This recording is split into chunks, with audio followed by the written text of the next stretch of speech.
நீங்க என்னைக்காச்சும் யோசிச்சிருக்கீங்களா நம்ம போடுற paper waste, battery waste, plastic waste இதெல்லாம் எங்க போகுதுன்னு என்னைக்காச்சும் திங்க் பண்ணியிருக்கீங்களா? என்ன ஓகே, என்னோட நேட்டிவ் வந்து ராமேன்பட்டி. ஸோ திருநெல்வேலி டிஸ்ட்ரிக்டில் வந்து நம்மளோட வேஸ்ட் மேனேஜ்மெண்ட் பண்ணுறது எல்லாமே ராமேன்பட்டியில் தான் மேனேஜ் பண்ணுவாங்க. அங்கே என்ன நான் ட்ராபேக் சோஷியல் இம்பாக்டை நான் பார்த்தேன் அப்படின்னா என்னென்னா, இப்போது நிறைய வேஸ்ட் கலெக்ட் ஆகிடுச்சு அப்படிங்கிறப்போ என்ன பண்ணுவாங்கன்னா அதை எரிச்சிடுவாங்க. அப்போது அதை எரிக்கும் போது நிறைய ஃபயரில் நிறைய பேர்ன் ஆகி நம்மளோட டாக்ஸிக்ஸ் எல்லாமே நமக்கு வரும்.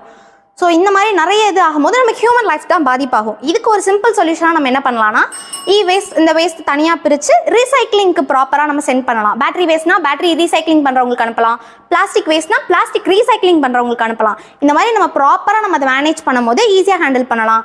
அடுத்து அவேர்னஸ் வைக்கலாம். நம்ம வீட்லேயே ஃபஸ்ட்டு ப்ராப்பராக பிரிக்கலாம். இது வந்து ஒரு மெயின்டெனாக பண்ண வேண்டியது, எல்லாரும் பண்ண வேண்டியது ஒன்று. வீட்லேயே ப்ராப்பராக பிரிக்கணும். ஸோ இதுக்கப்புறமாச்சும் எல்லாரும் பிரிப்பீங்களா அப்படிங்கிறத வந்து உங்களுக்கு நீங்களே ஒரு கொஸ்டினாக கேட்டு அதை ட்ரை பண்ண பாருங்கள். Thank you.